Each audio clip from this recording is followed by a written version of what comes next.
चंद्रपूर जिल्ह्यातील सावली तालुक्यात रानटी हत्तीने धुमाकूळ घातला असून त्यांचा बंदोबस्त करण्याकरिता वन विभागाला कमालीची कसरत करावी लागत आहे।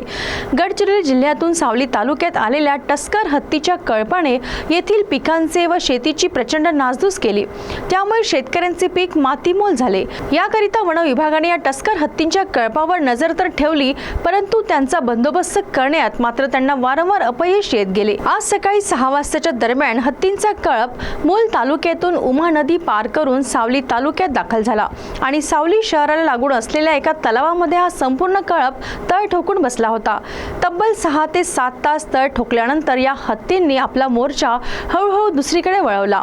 या संपूर्ण घटनाक्रमात शेतकऱ्यांना काहीसा दिलासा तर मिळाला, परंतु हा कळप पुन्हा कधी परतून येईल याची शाश्वती राहिलेली नाही।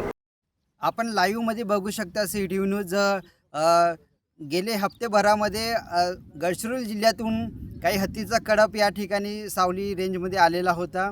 याकरिता मागोवा घेण्याकरिता वन विभागाने सतत आपला रेस्क्यू चालू ठेवलेला होता। मात्र आज बफर झोनमधून सावली तालुक्यात आपण बघू शकता माझ्या पाठीमागे तलाव आहे आणि सावली शहर लागून आहे।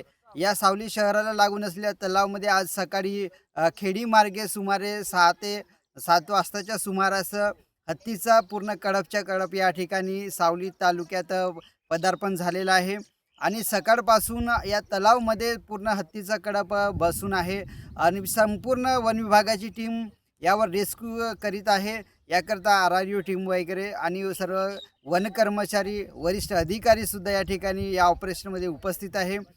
या हत्तीच्या कळपामुळे कोणाला जीवितहानी होऊ नये, कोणाला त्रास होऊ नये याकरता वन विभागाने गावागावात सूचना फलक आणि सूचनासुद्धा दिलेल्या आहे आणि या हत्तीचा मागोवा घेत वन विभाग या ठिकाणी कार्य करत आहेत। बघूया या हत्तीचा कळप आज इथून कुठे स्थलांतर होणार याकडे सर्व जनतेचे लक्ष लागलेले आहे। या हत्तीच्या कळपाला पाहण्याकरिता संपूर्ण तालुक्यातील नागरिकांनी एकच गर्दी केलेली होती। मी प्रवीण गडाम, सिटी न्यूज सावली, चंद्रपूर।